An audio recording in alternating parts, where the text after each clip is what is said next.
father sold his sick daughter to a stranger to pay exorbitant debts. Years later, he returned home and was shocked to discover what they had done to his daughter. Ronald was the father of two daughters, Lorena and Francine, and the husband of Sylvia. Despite playing these roles in his life, he was known for his lack of patience and coldness within the home. It was not uncommon for Ronald to complain about everything, from the smallest messes to innocent conversations during dinner. He rarely dedicated time to his daughters, and when he did, his words were full of criticism or orders. Sylvia, on the other hand, did her best to keep the house in order and create a loving environment, but Ronald's attitude always seemed to cloud any effort. He was not a man others would describe as kind or present. His priority was work, and the weight of his responsibilities always seemed to justify his ill temper. On that night, Ronald arrived home exuding fatigue and irritation. The loud noise of the gate closing with force was already a warning that he was in a bad mood. Lorena and Francine were on the living room floor, surrounded by colored papers, drawing enthusiastically.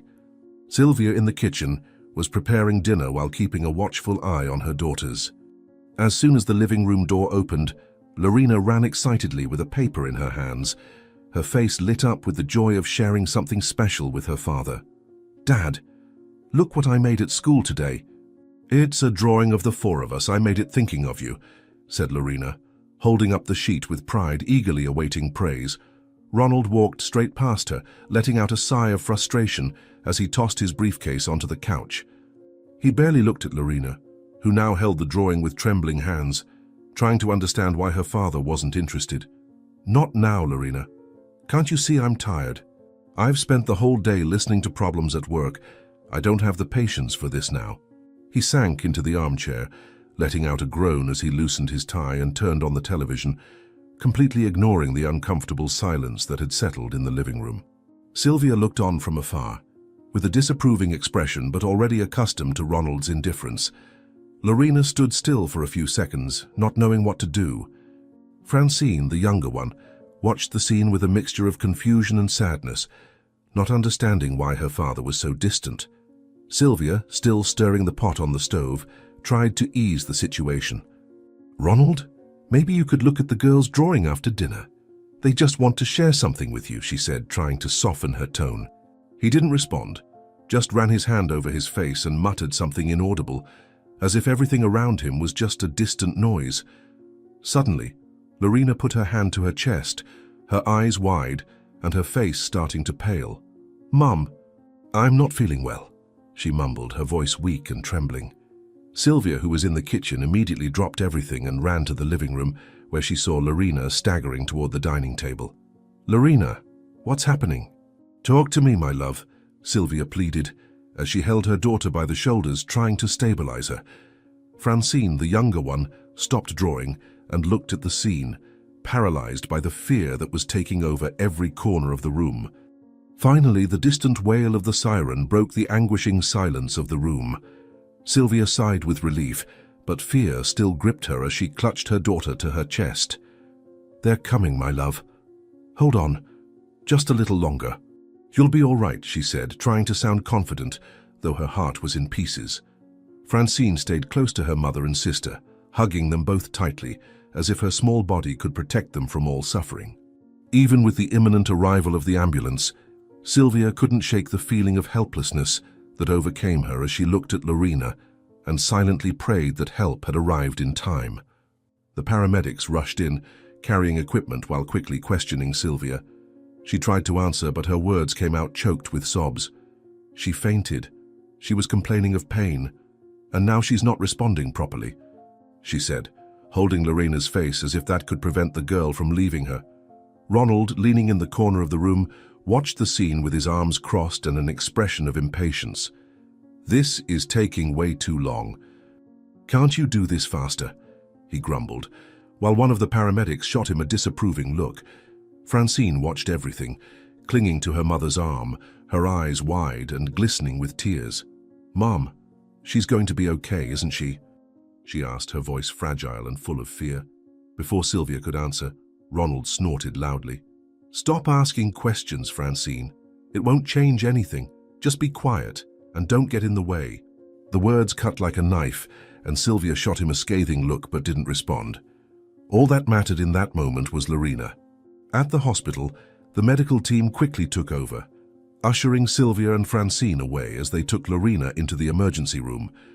Ronald refused to enter the waiting room, preferring to stay outside the hospital, smoking and looking at his phone. Sylvia tried to call out to him but was ignored. Alone with Francine, she hugged the girl and prayed silently, time seeming to freeze as they awaited news. When the doctor finally came in, his grim expression revealed what Sylvia most feared. "I'm sorry," he began. "We did everything we could, but Lorena didn't make it." Sylvia felt her legs give way, clutching Francine to her chest. The girl, confused, looked up at her mother. "Mom, what does he mean? Lorena's coming home, isn't she?" she asked, her voice trembling.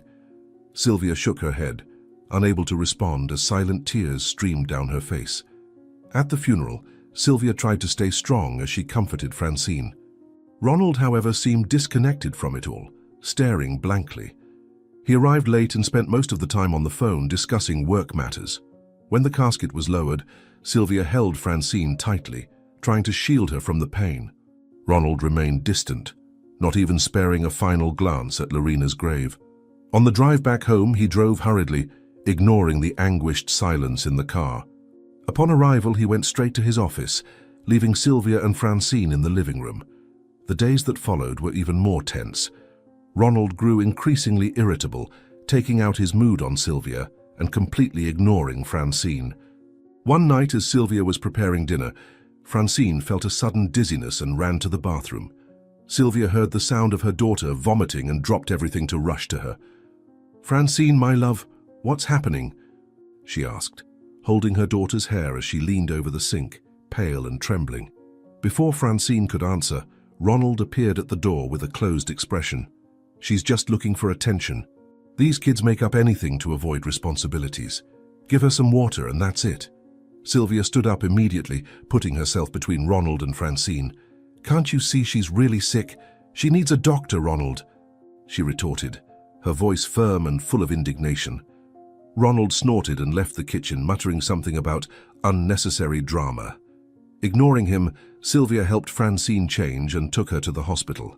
During the consultation, the doctor examined Francine carefully, while Sylvia held her daughter's hand. After some initial tests, he returned with a serious demeanor. "Mrs. Sylvia, your daughter is presenting a worrying condition. We'll need to run more tests to understand it better, but it's possible she's facing something serious. The treatment will be delicate and will require a lot of care," he explained, his voice professional but compassionate. Sylvia felt the weight of his words as Francine looked at her with fearful eyes. "Mom, I'm going to be okay, right?" Francine asked weakly. Sylvia took a deep breath and answered, tears in her eyes. "Yes, my love. We'll get through this together. I promise I'll take care of you." When they returned home, Ronald was on the couch watching TV. He didn't even look at Francine and Sylvia as they entered. "So, was it just nonsense, like I said?" he asked disdainfully. Sylvia didn't respond, just took Francine to her room, determined to protect her daughter at any cost, even if she had to face Ronald.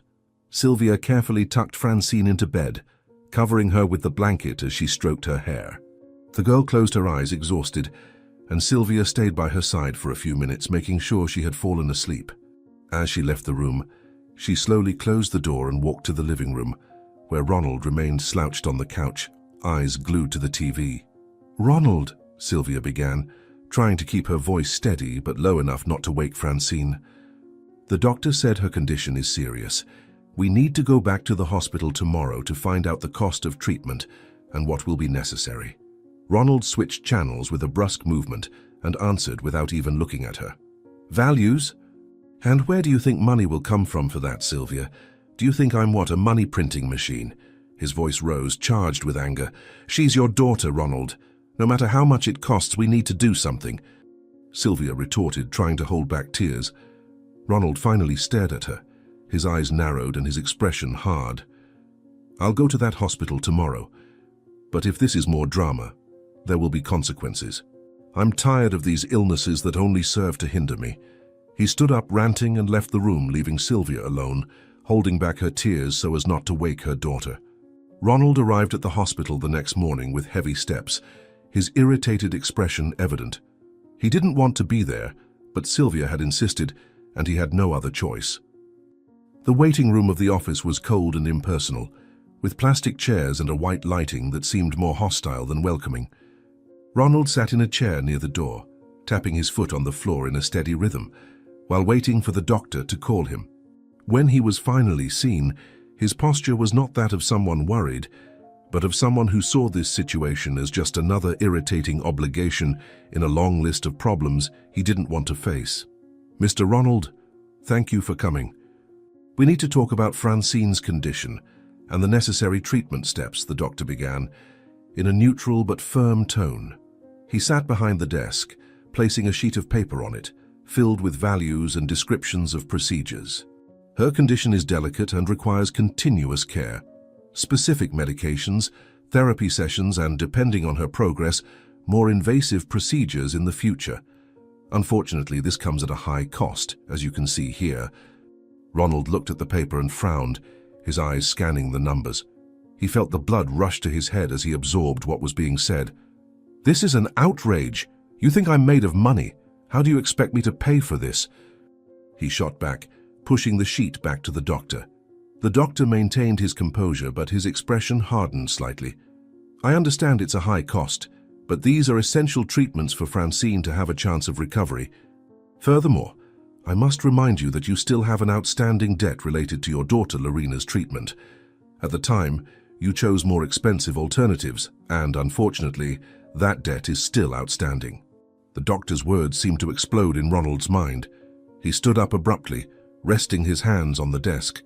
"That was a long time ago. Do you think it's fair to keep throwing that in my face now? Isn't what happened with Lorena enough? Now you want me to go even further into debt because of this?" he shouted, his voice raised. The doctor, unruffled, replied, "You made your decisions at the time, and the consequences are here now. Your daughter's health requires immediate action, but of course the decision is yours." Ronald looked at the doctor as if he wanted to attack him, but restrained himself. He took the sheets the doctor had given him and left with heavy steps, muttering curses as he crossed the corridor towards the exit. In the car, Ronald punched the steering wheel several times before turning it on. "These doctors think they can run my life. Debts, treatments, responsibilities. As if it were that easy," he grumbled, feeling crushed by the situation. He returned home with his mind whirling, already planning how to vent his frustration. When he got home, Sylvia was in the kitchen preparing something for dinner. Francine, with a pale face and tired eyes, was sitting in the living room, trying to complete a drawing, but her hands were shaking. Ronald came in slamming the door, throwing the hospital papers on the kitchen table. "Here, Sylvia, the treatment for your precious daughter. Do you know how much this is going to cost? A fortune, and they still want to charge me an old debt." "These doctors are opportunists," he said, as Sylvia picked up the papers and began to read. "Ronald, this is serious. Francine needs help, and fast. No matter the cost, we need to do whatever we can to save her," Sylvia replied, trying to remain calm. Ronald laughed scornfully, his expression bitter. "Save? Do you think money grows on trees? What do you suggest? That I sell the house? That I give up everything to take care of this?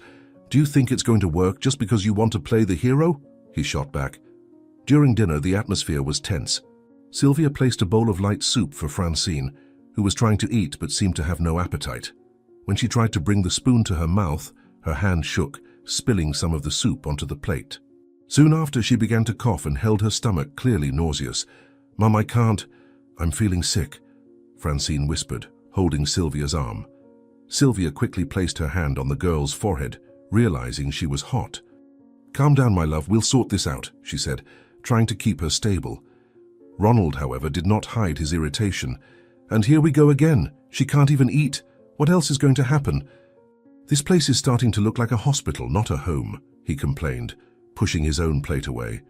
Sylvia looked at him with disbelief. "Ronald, did you hear the doctor? She needs care.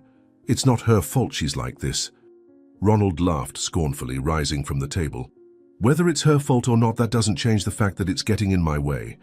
I don't have time to deal with more problems. I already have enough," he said as he left the room towards the couch. Francine began to cry softly, trying to hide in Sylvia's lap, who hugged her tightly.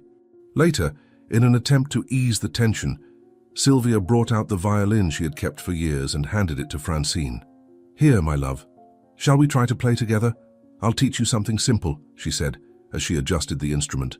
Francine tried to smile, even debilitated, and held the violin carefully. Sylvia began teaching some basic notes, and for a moment, the girl seemed to forget her troubles. However, the tranquility was interrupted when Ronald entered the room, his eyes fixed on the violin. "What's this now? Music lessons. She can't hold a spoon, but she can play the violin. What a joke!" he shouted, walking up to the bed and snatching the instrument from Francine's hands. "If she has the strength for that, she has the strength to help around the house. Go clean the living room right now, Francine," he ordered, throwing the violin onto the bed. Francine tried to protest, but her voice came out weak. "Dad, I'm not well. I can't," she whispered, but Ronald ignored her. "Enough excuses. You're going to learn that in this house nobody stays idle. Go on," he demanded, pointing to the door. Sylvia placed herself between the two, her eyes shining with anger. "Ronald, she's sick. Can't you see what you're doing to her? This is cruelty." Ronald looked at Sylvia with contempt. "Cruelty? You want to know what's cruel, having to deal with all of this alone? I'm tired, Sylvia. Tired of carrying this family on my back, while everyone pretends to be the victim," he said before leaving the room, slamming the door. Sylvia held Francine in her arms, trying to calm her down. "I'm sorry, my love. I won't let him treat you like this, I promise," she said as she hugged the girl tightly. Francine, exhausted, simply closed her eyes, wishing this nightmare would end. With each passing day, Ronald became more insensitive, and Sylvia knew that protecting her daughter would be a constant battle. Ronald woke up that morning even more irritated than usual. Sylvia had already left for work, leaving breakfast ready and a list of chores for him, as she did on the days she needed to work. He completely ignored the note left on the table, but he couldn't help but notice that Francine was sitting in the corner of the living room, a blanket over her shoulders, breathing slowly and with difficulty. She looked exhausted, her eyes sunken and her face pale, but this didn't arouse any empathy in Ronald. On the contrary, he looked at her with disdain. "Are you going to sit there all day looking like an invalid?" he asked, his voice dripping with sarcasm. Francine looked up at her father but said nothing. She knew that any response would only make the situation worse. "Get up, Francine. This house is a mess. Sylvia left me with this crap list of things to do, and you're the one who's going to take care of it," he ordered, throwing a floor cloth at her. "Dad, I can't. I'm too tired," Francine murmured, her voice weak. She tried to get up, but her legs trembled as if they were about to give way at any moment. Ronald snorted and went over to her, grabbing her by the arm and pulling her up forcefully. "Tired? Tired of what? Breathing? Do you think this is what, a hotel? Get moving, go clean the bathroom first. If you have the strength to be sick, you have the strength to work." Francine stumbled to the bathroom, dragging her feet, holding the cloth. With each movement, her body seemed to scream for rest, but she knew she couldn't stop. Ronald stood watching from the doorway, arms crossed as she cleaned. "Faster, Francine. Is that the best you can do? Even your sister did better. And she was younger than you," he said, in a tone that seemed designed to cut through any shred of self-esteem the girl might still have. When she finally finished the bathroom, Francine felt her legs weaken and leaned against the wall. "Dad, please, can I rest for a bit?" she asked, almost pleading. Ronald shook his head, laughing. "Rest? You've barely started. Go clean the kitchen now. I want everything shining when your mother gets back. Or do you want her to see how useless you are?" Francine dragged herself to the kitchen, the soaked floor cloth slipping through her hands. As she tried to clean the floor, silent tears streamed down her face. She had no strength to resist or argue. Each cruel word from Ronald seemed to weigh even more on her shoulders, and the girl retreated further and further into her own silence. She knew there was no one to defend her at that moment. The next day, Ronald decided he needed to teach Francine a lesson. After complaining about the state of the house despite all her efforts, he announced, "Today I'm going to take you out to eat something, but don't think it's a reward. I want you to understand how much you need to learn to fend for yourself." Francine, not understanding, simply nodded, trying to ignore the discomfort in her chest and the weakness in her body. Anything that meant getting out of the house seemed, at first glance, a relief. They arrived at a snack bar downtown, a small and busy place with the smell of hamburgers and French fries hanging in the air. Ronald ordered 2 hamburgers and a soda, but instead of sitting down with Francine, he stood beside her. When the orders arrived, he placed her plate on the table and gave a forced smile. "Now you're going to eat alone and learn to stay here without depending on anyone. I'll go take care of some things and come back later," he said, before walking out the door without looking back. Francine stood still, holding the hamburger with trembling hands. She looked around, seeing other people sitting at tables with their families or friends laughing and talking. She felt a pang of sadness as she realized how different her life was. She tried to take a bite of the snack, but her already shaken stomach wouldn't accept the food, and she put the hamburger back on the plate. Time passed, and Ronald didn't return. She looked out the window, trying to find any sign that he was nearby, but all she saw were strangers hurrying by. The hours dragged on, and Francine began to feel completely abandoned. The sun started to set, and the snack bar began to empty. A waiter approached the table, asking if she was waiting for someone. Francine tried to answer, but her voice came out so low that he had to lean in to hear. "My dad. He said he'd come back," she whispered, holding back tears. The waiter gave a concerned look, but returned to the counter without knowing what to do. Finally, late at night, Ronald entered the snack bar as if nothing had happened. Francine was sitting in the same spot, with the untouched plate in front of her. Her eyes were red from crying, and her posture seemed smaller, as if she wanted to disappear. "Well, you're still here. I thought you'd have gone off to fend for yourself," Ronald said, laughing as he grabbed the hamburger off her plate and took a bite. Francine didn't respond. She no longer had the strength to argue or cry. All she wanted was to go home, away from those looks she felt burning on her skin. Ronald, realizing he was being watched, quickly got up. "Let's go, get up. It's late," he said, pulling Francine's arm. She followed him without protest, her body heavy as lead. On the way back home, Ronald tried to justify his behavior. "This is for your own good, you know. You need to learn to be strong, to fend for yourself. Life isn't going to be easy for you, Francine. Better you learn that now than delude yourself into thinking the world will treat you well," he said, unaware of the impact of his words.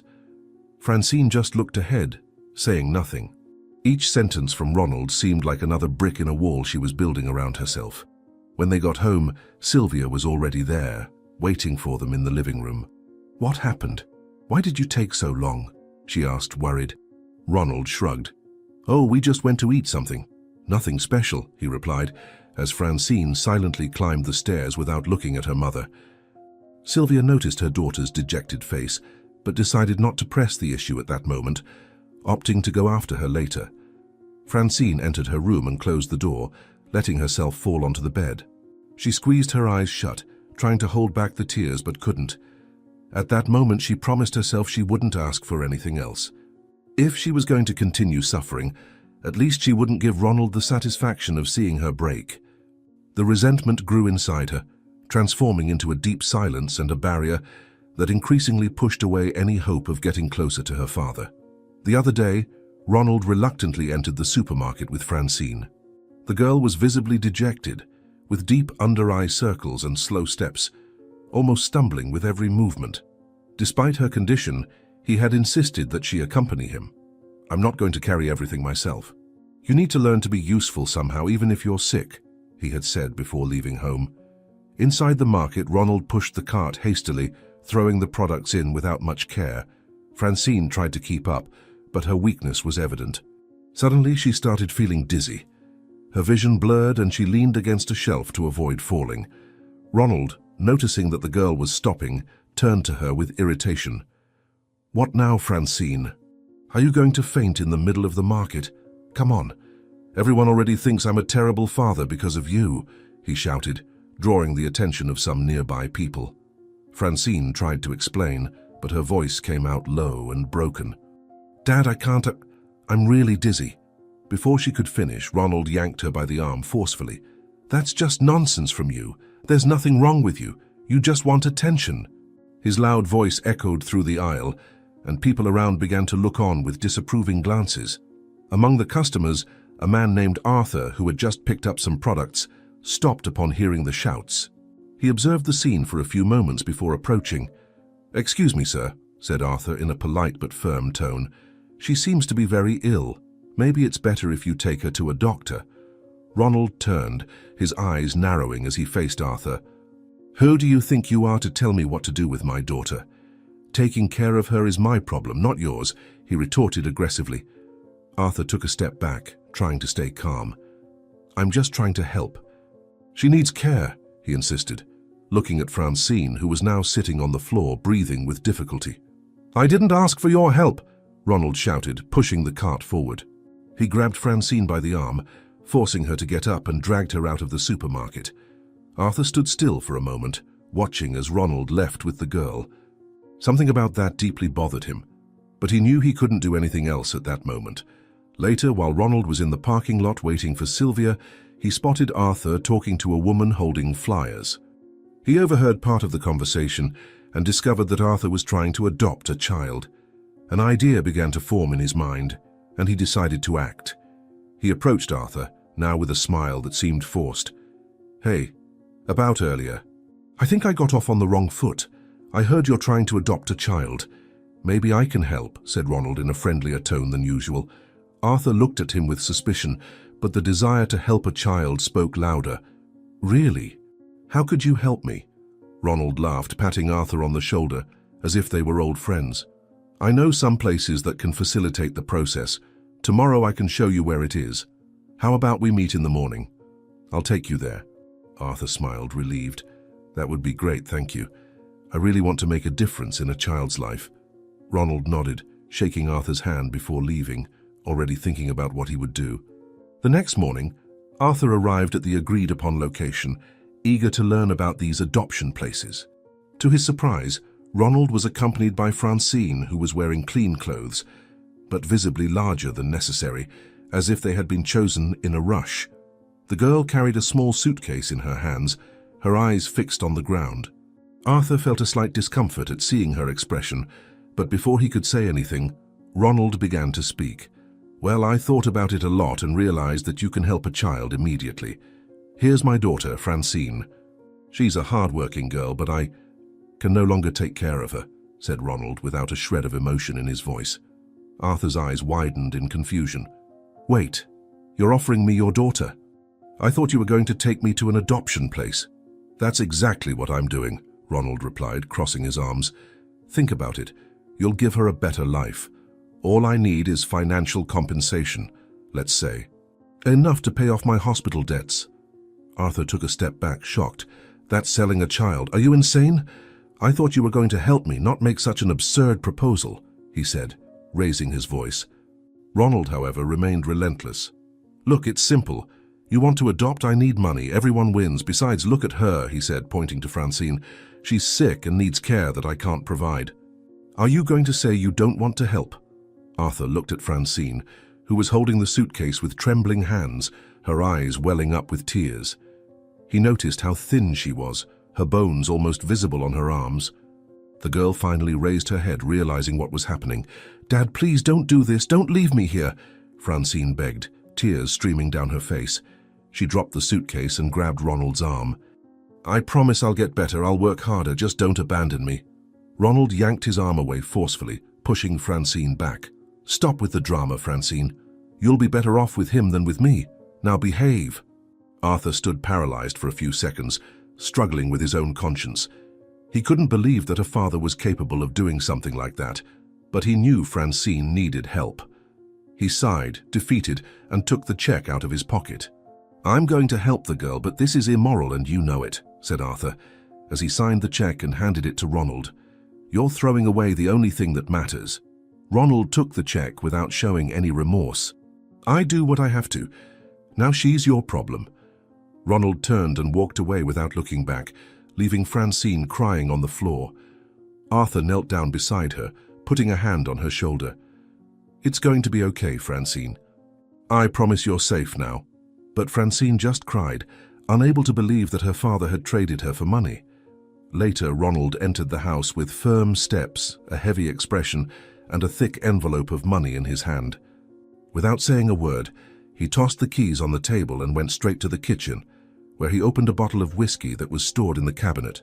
He poured a generous amount into the glass, sat down at the table, and began counting the money with the calmness of someone who believes they have solved a major problem. Each bill was organized into precise stacks, and Ronald looked at the result with a satisfied smile. "This will take care of all the problems once and for all," he muttered to himself, taking a long sip and letting the alcohol burn his throat. Sylvia arrived shortly after, exhausted from a long day at work. As she entered the house, she noticed Ronald's strange behavior and the envelope on the table. Something in his gaze sent a shiver down her spine. "What is this, Ronald?" she asked, her voice laden with mistrust. Ronald raised his eyes, shrugged, and pointed to the money. "It's what's going to solve all our problems. Now you can stop worrying," he replied, with a smile that seemed more like a mask. Sylvia frowned, approaching cautiously, and took the envelope to see its contents. "Where did you get this money?" Sylvia asked, her voice now firmer as she realized something was wrong. Ronald averted his gaze, taking another sip of whiskey. "It doesn't matter where it came from. The important thing is that now we can pay the hospital debt and move on," he said, trying to sound disinterested. But Sylvia wasn't fooled. She put the envelope on the table and crossed her arms, her steady gaze fixed on Ronald. "I want the truth, Ronald. What did you do?" she insisted, her voice now charged with tension. Ronald sighed and leaned back in his chair, looking up at the ceiling as if searching for an answer that would minimize the impact of his confession. After a moment of silence, he finally spoke. "I sold Francine. She was sick, needed care that we couldn't provide, so I found someone who could do that. And now we have enough money to pay everything." The words came out cold, emotionless, as if he were describing any other business transaction. Sylvia felt the ground disappear from under her feet. "You sold our daughter?" she asked, her voice almost inaudible, as if she couldn't believe what she had just heard. "I did what was necessary, Sylvia. Do you think I wanted this? But we had no other choice. It was either this or watch her continue suffering here without treatment," Ronald said, standing up and pointing to the envelope as if it were a solid justification. Sylvia, however, couldn't find the words. She just looked at him with tears in her eyes, her breathing heavy as she tried to process what he had done. Finally, she shook her head and took a step back. "You're a monster, Ronald. How could you do this? She's your daughter, our daughter," she shouted, her voice charged with indignation and pain. Ronald rolled his eyes, now clearly annoyed by the confrontation. "Stop the drama, Sylvia. I did this for her. She'll be better off with him than here. Now we have money to solve everything, and you should be grateful instead of attacking me," he said defensively. But Sylvia couldn't hear anything else. She turned and hurried up the stairs, tears streaming down her face. Ronald yelled after her, "And where are you going now? Are you going to run away like you always do?" But she didn't respond. Moments later, Sylvia came down with a small suitcase and her purse. She stopped at the door, facing Ronald for the last time. "I can't keep living with someone who is capable of doing this. Not after what you did to Francine," she said, her voice firm but laden with sadness. Ronald shook his head, laughing derisively. "You're really going to abandon me because of this? After everything I did to support this family?" he asked, but Sylvia didn't let him finish. "You destroyed our family, Ronald. Don't you see that none of this is Francine's fault but yours? And now it's too late to fix it." Sylvia left through the door, leaving Ronald alone in the house. The sound of the door slamming echoed through the empty space, and he stood still for a few minutes, staring at the envelope of money on the table. Finally, he grabbed the whiskey glass and drank the rest in one gulp. He tried to convince himself that he had done the right thing, but Sylvia's words kept echoing in his mind. "You're a monster," repeated itself like a sentence as he sank into the chair. In the following days, Ronald used the money to pay off the hospital debt, but the act didn't bring the relief he had hoped for. The silence in the house was oppressive, and the absence of Sylvia and Francine was like an open wound. He began frequenting bars every night, spending what was left of the money on drinks and gambling. Each sip of alcohol seemed to momentarily distance the guilt, but when the drunkenness wore off, reality hit him with even greater force. Seated in a bar one night, Ronald stared at the glass in front of him. "I did what I had to do. They would never understand," he muttered to himself, but his words sounded empty. The noise around him seemed distant, as if he were in a world apart. He spent the entire night there, drinking until he could barely stand before finally stumbling out of the bar and taking the path home. When he arrived, the house seemed even bigger and colder than before. He left the lights off, sat on the couch and looked up at the ceiling, feeling completely alone. Despite trying to justify his actions, Ronald knew deep down that he had lost everything. His greed and coldness had driven him away from his family, and now he had nothing but regret and the emptiness he had created himself. As each day passed, he sank deeper into moral decadence, becoming a dark reflection of the man he once was. Meanwhile, Arthur carefully took Francine to his house.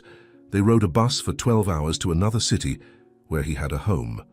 He, of course, kept a respectful distance as they walked. The girl held her small suitcase tightly, as if it were the last thing she still owned. Upon arriving, Arthur opened the door and stepped aside to let her in first. "This is your new home, Francine. You don't need to be afraid. Here no one will hurt you," he said in a calm and welcoming tone. Francine looked around cautiously. The house was well lit and organized, but to her it seemed like a strange, cold place with no signs of familiarity. Arthur noticed her hesitation and tried to lighten the mood. "Are you hungry? I can prepare something for you, maybe a hot soup or a sandwich," he suggested, but Francine just shook her head, refusing. Her eyes were fixed on the floor, avoiding any eye contact. Arthur sighed and sat down in a nearby armchair, trying to choose the right words. "I know you're scared. It's normal, after everything that happened. But I want you to know that I'm here to help. I saw how your father treated you in that supermarket, and I couldn't ignore it.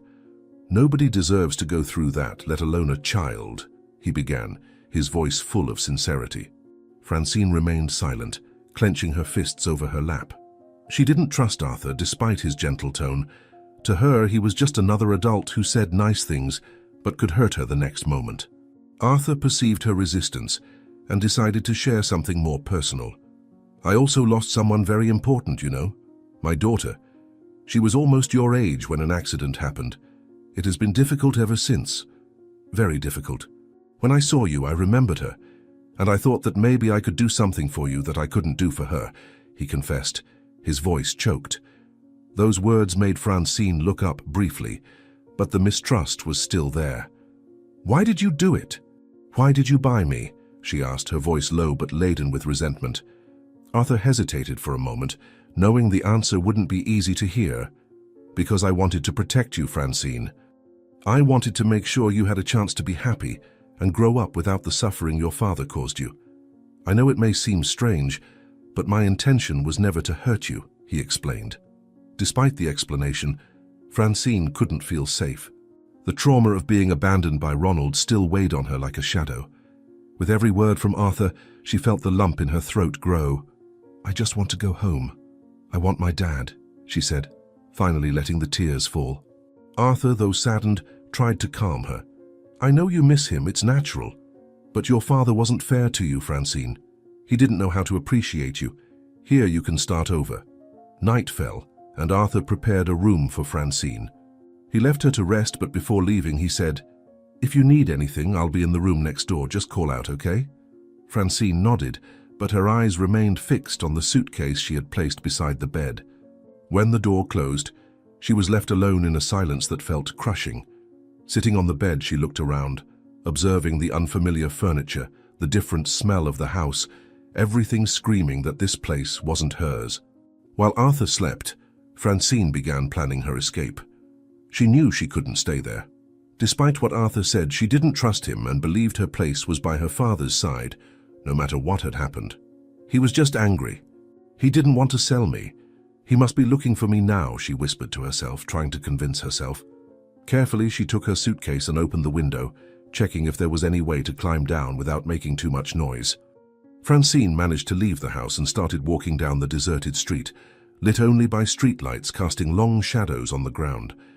The cold night wind made her body shiver, but she was determined. "I'm going to find my dad. He'll take me home," she repeated in her mind like a mantra. The walk seemed endless, each corner revealing only more darkness and unfamiliar streets. Inside, Francine felt a mixture of fear and hope. The fear of the unknown and the possibility of making a mistake, but also the hope that Ronald would welcome her again, that he would say it was all just a misunderstanding. Deep down, she knew it might be an illusory desire, but it was the only comfort she had at the moment. Meanwhile, Arthur woke up and realized something was wrong. When he entered Francine's room and found it empty, his heart raced. He rushed out, calling for her, but the night seemed to swallow his voice. Arthur knew Francine was running away, trying to go back to her father, and that made him even more worried. He grabbed his car keys and started driving through the streets, determined to find her before something worse happened. Francine, now tired and cold, began to wonder if she had made the right decision. Her legs ached and her breathing was heavy, but she kept going, guided only by the desire to find Ronald. "He'll be home. He'll forgive me," she whispered, as tears streamed down her face.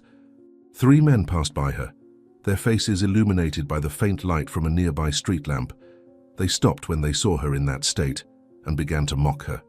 "Look at that, a little piggy puking on the street. Disgusting," said one of them, laughing loudly. Another one approached, looking at her with disdain. "That's what happens to those who have nowhere to fall dead. You should have stayed where you were, pig," he added, while the other 2 laughed. Francine tried to ignore them, but their words hit her like knives, each insult increasing the humiliation she already felt. The men walked away, still laughing, leaving Francine alone with her churning stomach and the bitter taste in her mouth. She wiped her mouth with her sleeve and tried to get up, but her legs were shaking too much. She needed to lean against the lamppost again to avoid falling. "I just want to disappear," she whispered to herself, tears mixing with sweat on her forehead. Shame, exhaustion, and pain consumed her, but she knew she needed to keep going. Shortly after, a group of people appeared at the corner.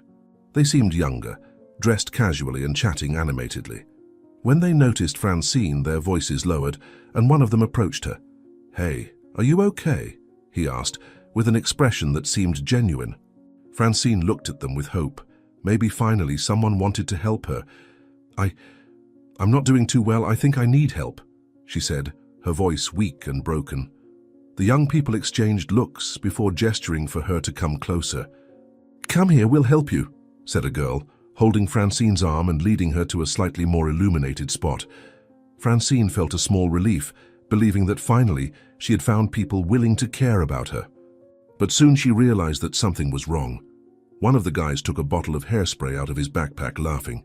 "You know what she needs?" "A bath," he said, before spraying the spray on Francine's face. The strong smell made her cough and tear up, while the others laughed loudly. "Better now, princess," mocked the girl, while the others continued to ridicule her. Francine tried to move away, but one of them blocked her way. "Calm down, we haven't finished the makeover yet," he said, spraying more spray on her hair. With each of their laughter, Francine felt her dignity being torn away. She wanted to scream, cry, or even run, but she was so weak she could barely lift her arms to protect herself. Finally, they got tired and left, leaving her alone again. Francine collapsed on the sidewalk, her body trembling and tears streamed uncontrollably. The strong smell of spray was still on her face and hair, and the feeling of humiliation seemed to crush her.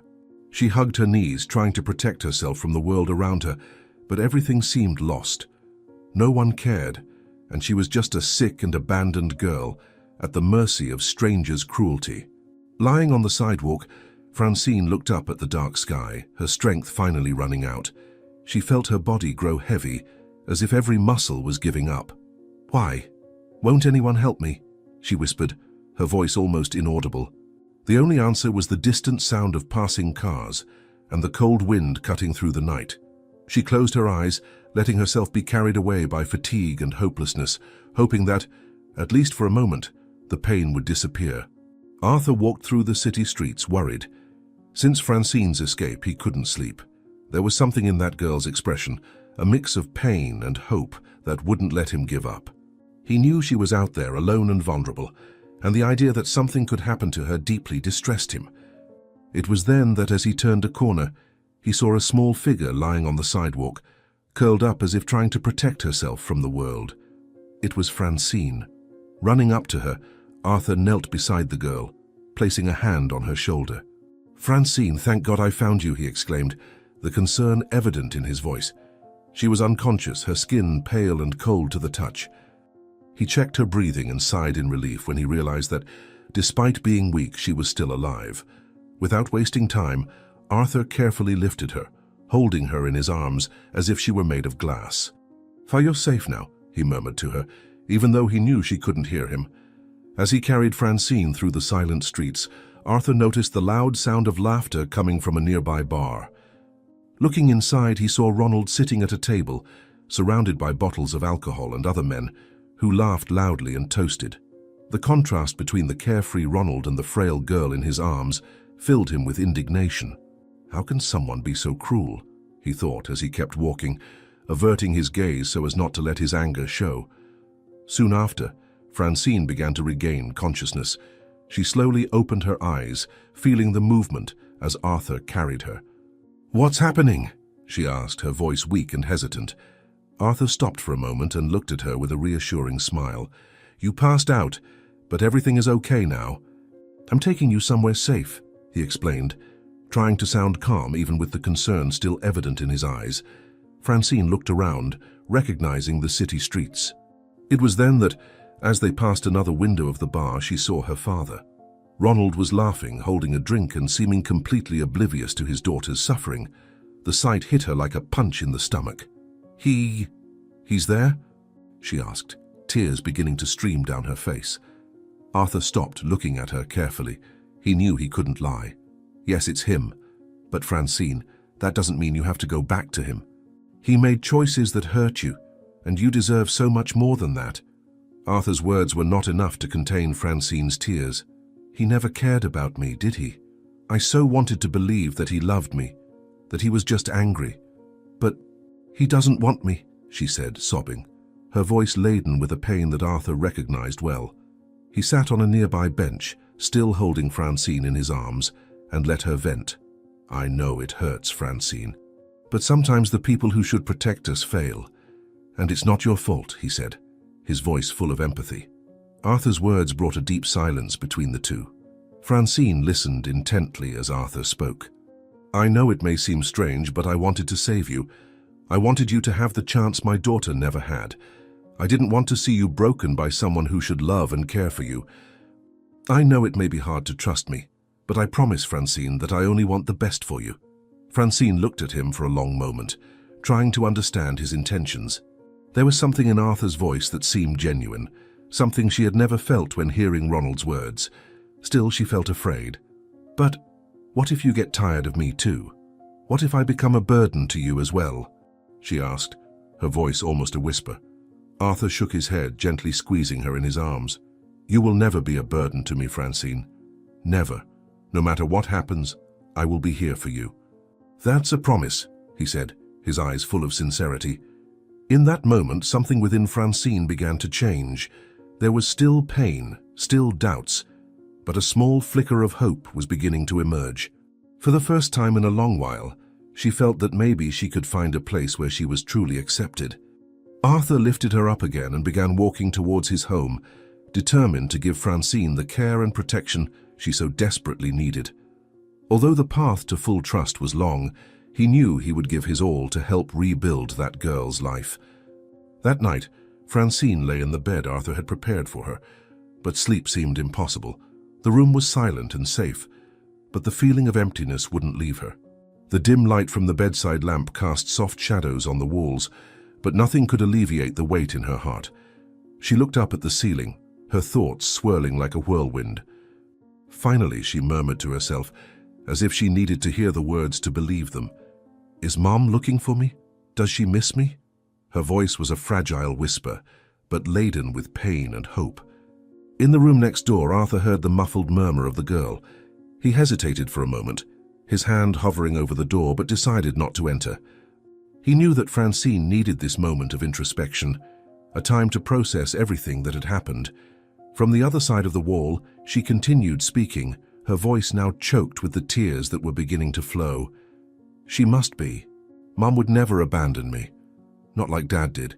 She must be looking for me. She must be just as lost as I am."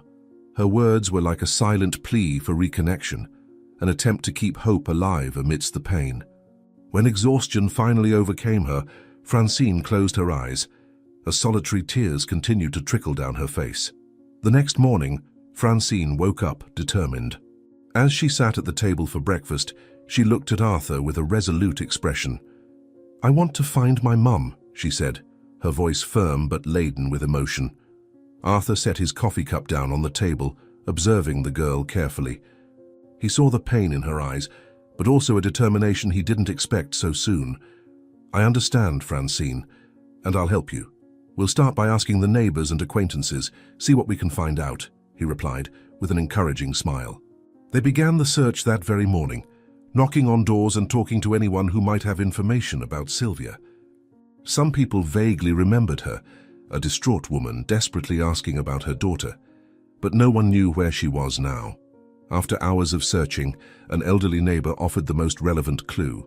"I heard her father, that Ronald fellow, was spotted in another town. Seems he traveled 12 hours just to drink at the bars over there," he commented, shaking his head in disapproval. Arthur thanked him for the information, while Francine, upon hearing that, felt a mixture of anger and sadness. "He went to another town and didn't even care to look for me," Francine muttered as they walked back to Arthur's house. He looked at her, understanding the impact those words had on the girl. "Francine, your mum loves you. If she's somewhere, she's definitely thinking about you. We'll find her." "We'll go to that town and see what we can find out," Arthur said with determination. The next morning, Arthur prepared the car for the long journey. Francine helped as best she could, carrying her backpack with her few belongings and trying to remain optimistic. "I'm going to find Mum," she said to herself, like a mantra to strengthen her hope. Arthur heard her and replied, "Yes, we'll find her. It's a promise." With the car loaded, the two set off for the distant town, the road stretching before them like an uncertain path, but full of possibilities. The journey started calmly. Arthur pointed out beautiful landscapes through the window, trying to keep Francine's spirits high. He told stories about his late daughter, sharing memories that somehow seemed to bring them closer. Francine listened in silence, absorbing every word. For a brief moment she felt she could trust him completely, but the calm didn't last long. During a stop at a roadside diner, Arthur parked the car and went inside to get something to eat. Francine remained in the vehicle, watching the commotion in the parking lot. That's when she noticed a man approaching the car, looking around suspiciously. Before she could react, the man got into the car and drove off at high speed. Francine ran out shouting for Arthur, who came out of the diner in time to see the car disappearing over the horizon. "They stole the car," Arthur said, unable to hide his shock. "But don't worry, Francine. We'll find a way to keep going." With no other choice, they began walking along the road, the strong sun making every step more difficult. Arthur carried Francine's backpack and did his best to keep her hydrated, but the journey was grueling. They walked in silence until in the distance Francine saw something that made her heart race. A bus was approaching, and through one of the windows she caught a glimpse of a familiar face.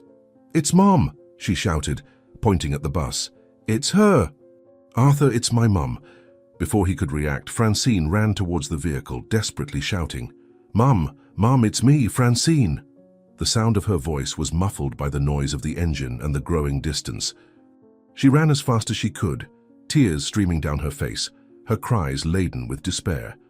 Inside the bus, Sylvia seemed to look out the window, but the vehicle was moving too fast, and the distance between them only grew.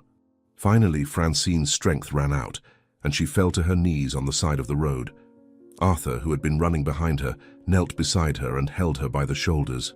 "Francine, I'm so sorry. I know how much this hurts, but we'll find her.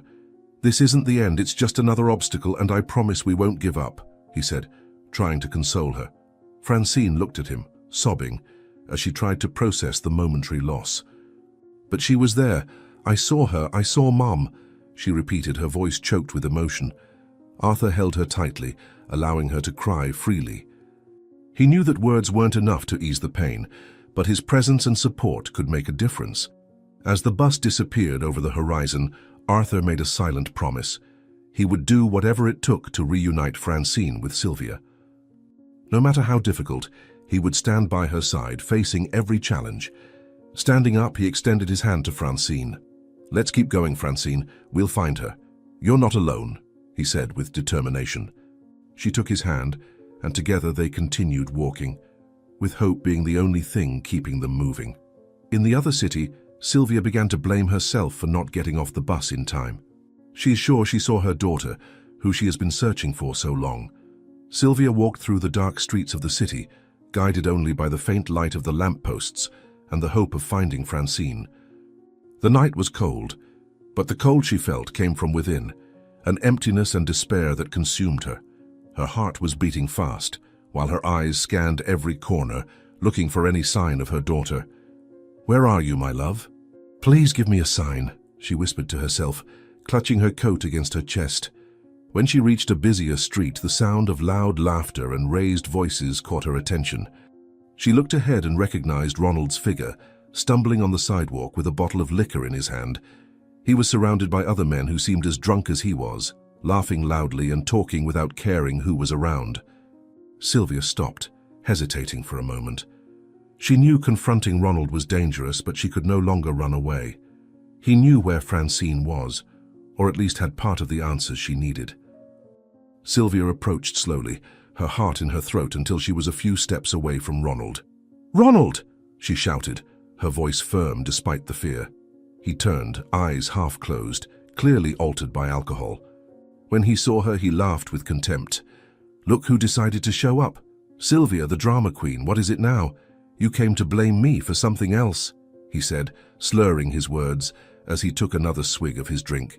"Where's Francine, Ronald? What did you do with her? Tell me now," Sylvia demanded, her voice trembling with anger and anguish. Ronald laughed again, shaking his head. "Francine, that useless girl. She's no longer my problem. She never was, actually. You and these kids only serve to drag me down. You've always been a burden," he said, pointing his finger at Sylvia while stumbling forward. Ronald's words were like knives in Sylvia's heart, but she didn't back down. Her body was trembling, but it was with anger, not fear. "You sold her, Ronald. You sold our daughter, handed her over like she was nothing. How can you be so cruel? She's your daughter," she shouted, her voice echoing through the silent street, now charged with tension. Neighbors began to open their windows, attracted by the raised tone of the argument. Ronald, clearly intoxicated, laughed with contempt, swinging the bottle of liquor he held as if it were a trophy. "I did what needed to be done, Sylvia. That girl was a burden. You two were, always dragging me down, filling me with problems," he shouted back, his words loaded with hatred and frustration. His staggering steps brought him closer to Sylvia, who remained firm, staring him down with eyes filled with tears of indignation. "She wasn't a burden, Ronald. She was a child, our daughter, and all she wanted was to be loved. But you couldn't even do that," Sylvia replied, feeling the lump in her throat threaten to choke her. "You destroyed her life, and now you want to act like you're the victim." Ronald took another step toward her, aggressively pointing his finger. "Me, victim? You don't know what it's like to carry this family on your back while you just complain and cry. I solved our problems, and all you do is blame me. Don't you see that it was you who created this situation?" he said, his tone filled with resentment. When he realized the neighbors were watching, his expression turned to anger. He raised his hand as if to hit Sylvia. "Shut your mouth! You don't know anything, always making me out to be the villain." Before Ronald could act, two neighbors hurried down from their houses, putting themselves between him and Sylvia. "Enough, Ronald! We've seen enough of you," said one of them, firmly grabbing Ronald's arm. Another neighbor approached Sylvia, looking at her with concern. "Are you okay? We want to help," he said, casting a disapproving look at Ronald. Ronald tried to break free, but the other neighbor kept a firm grip on his arm. "Let go of me, this is none of your business. This is my wife, my family," he shouted, trying to pull his arm away.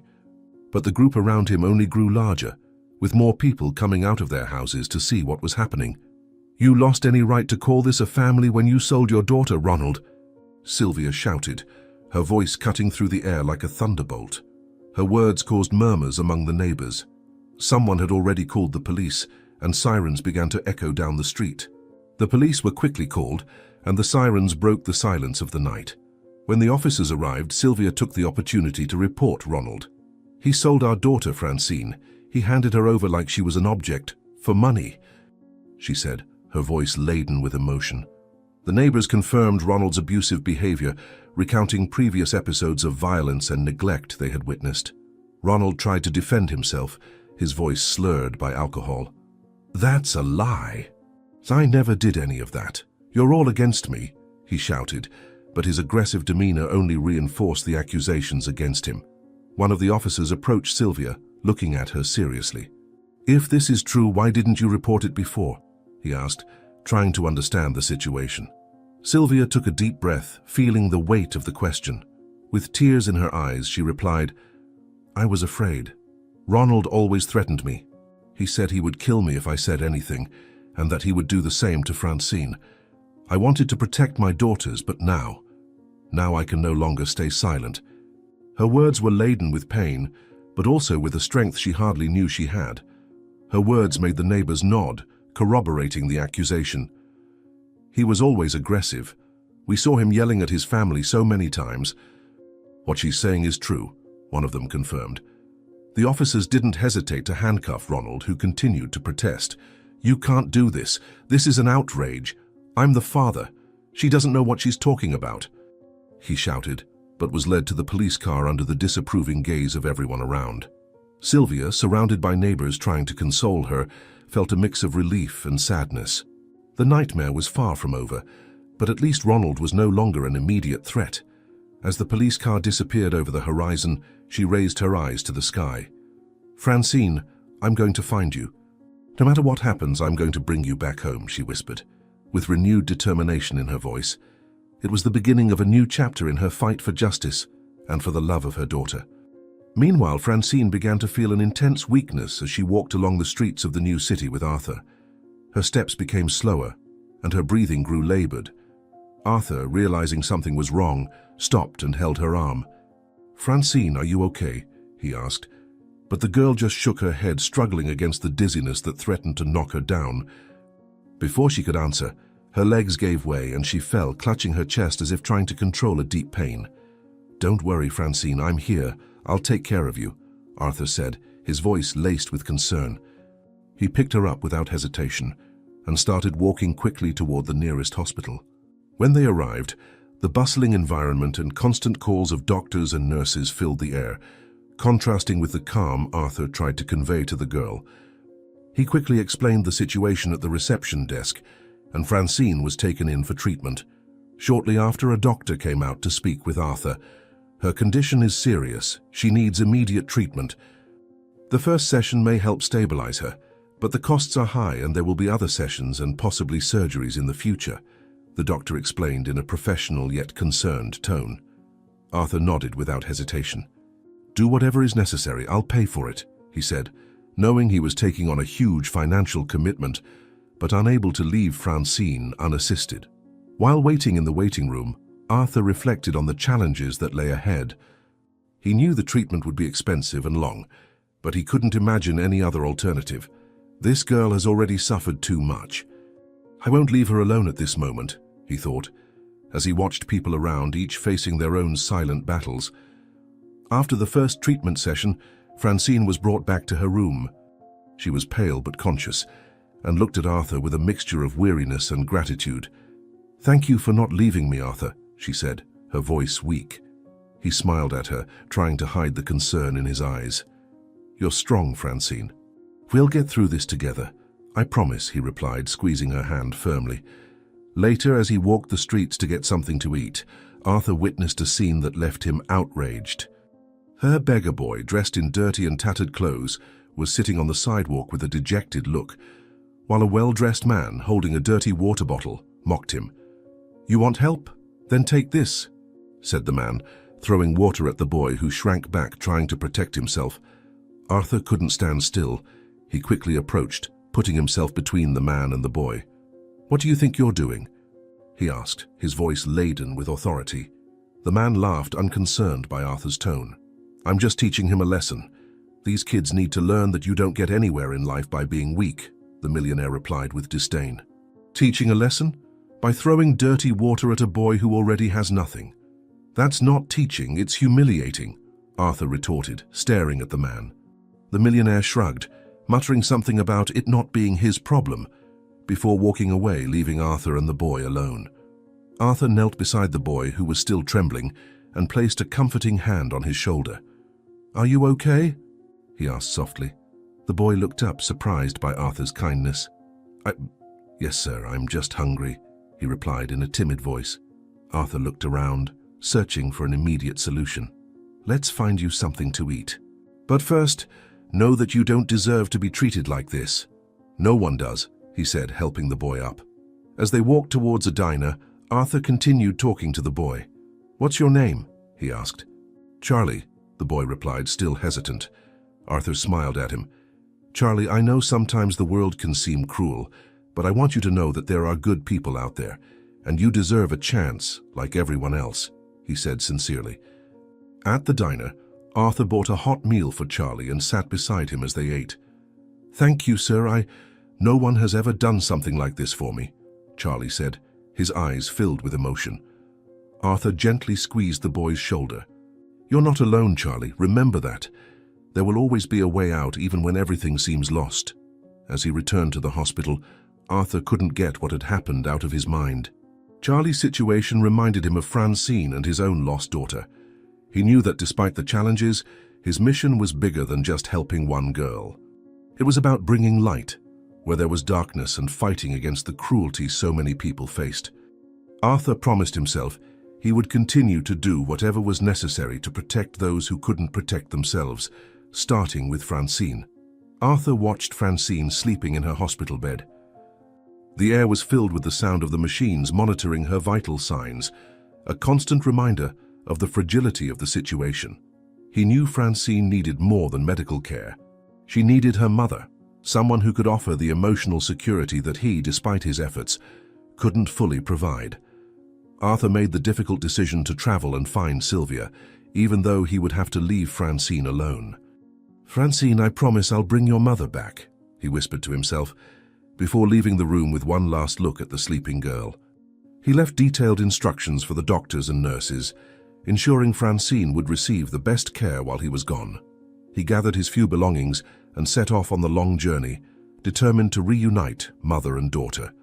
On the road, the silence of the car was filled only by the sound of tires on the asphalt and Arthur's thoughts. He found himself reflecting on his own daughter, the one whose loss had forever changed his life. If I had another chance with her, I would have done everything differently, he thought as a familiar ache tightened his chest. He remembered happy moments with his daughter, but also the regrets he carried. It was this weight that led him to help Francine. He couldn't bear to see another child suffer as she did. After hours of driving, Arthur finally reached the town where he believed Sylvia was. He walked the streets, asking about her in markets and establishments. His determination led him to a small, bustling restaurant where a woman matching Sylvia's description was sitting alone, with a tired and melancholic expression. Arthur stopped at the entrance, took a deep breath and approached. "Excuse me, are you Sylvia?" he asked, his voice low and careful not to startle her. Sylvia looked at him with suspicion, her eyes narrowed as she evaluated him. "Who's asking?"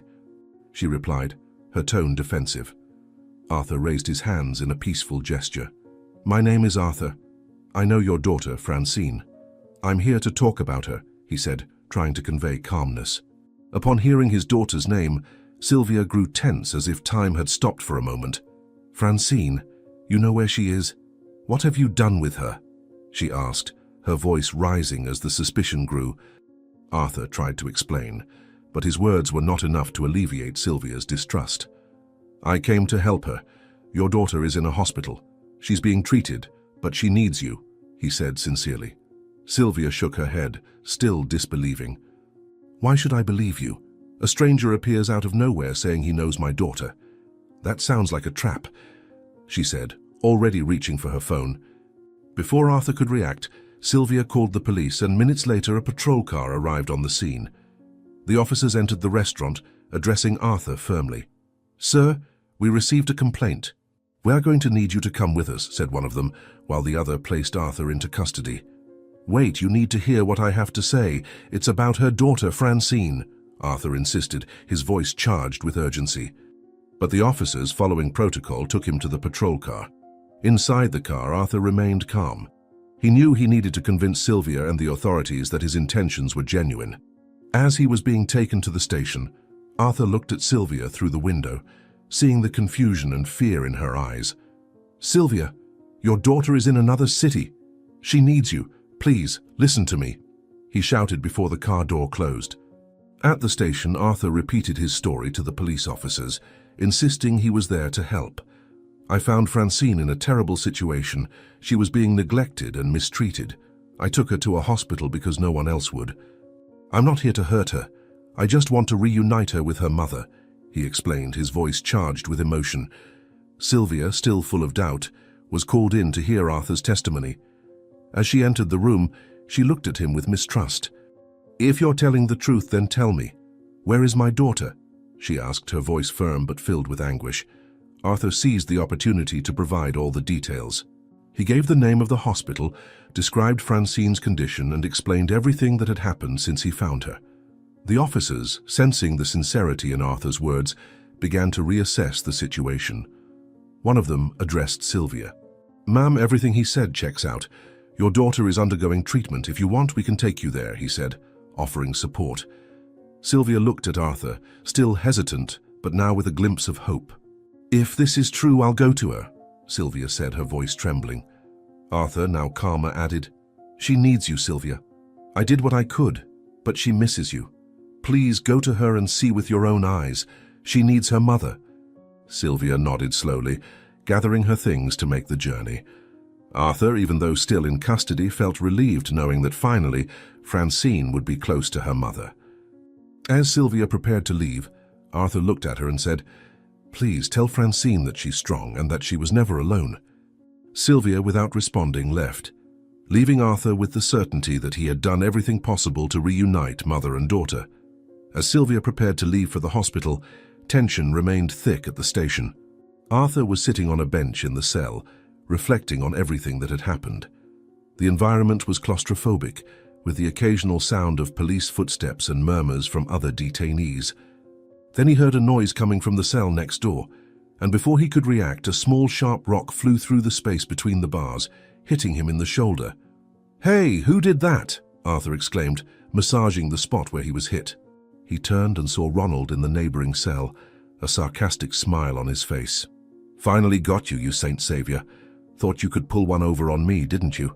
Ronald said, his voice dripping with disdain. Arthur stared at him, surprised to realize the man next door was none other than Ronald himself. "You're Francine's father?" Arthur asked, incredulity etched in his voice. Ronald laughed, leaning against the bars of his cell. "And who else would I be? Don't play dumb. I know who you are and I know exactly what you're trying to do," he said, his expression oscillating between anger and sarcasm. Arthur took a deep breath, trying to stay calm, but Ronald's words irked him. "I'm not trying to pull anything over on anyone, Ronald. I'm trying to save your daughter, something you clearly failed to do," he responded, his voice now firm, not hiding his contempt. Ronald took a step back, offended, but his expression soon turned into a cynical smile. "Save? Don't give me that. You bought her, Arthur. I sold her, yeah, so what? At least I had the guts to do what needed to be done. You think you're better than me, just because you're pretending to be the hero?" he retorted, pointing an accusing finger at Arthur. "Pretending? You really believe that?" Arthur countered, moving closer to the bars separating them. "I took your daughter out of a toxic environment and brought her to a hospital because you, her father, treated her like she was worthless. You're not just a bad father, Ronald. You're the reason she's suffering," he said, his voice charged with indignation. Ronald rolled his eyes, but there was a flicker of discomfort in his expression. "I did what I had to do. Life is not easy, and no one is going to coddle you. I taught Francine to be strong, to bear the weight of the world. If she can't handle it, that's not my fault," he argued, but his voice faltered, betraying the confidence he tried to show. Arthur shook his head in disbelief. "You didn't teach strength, Ronald. You taught her what it is to be abandoned, neglected, and treated as a burden. And yet she still wants to find you. She still has hope that you'll love her. Don't you see how tragic that is?" he asked, his tone now sadder than angry. Arthur's words seemed to hit Ronald like a slap. He averted his gaze but tried to hide his reaction with more sarcasm. "And what are you going to do, huh? Raise her as your daughter? Pretend you're better than everyone?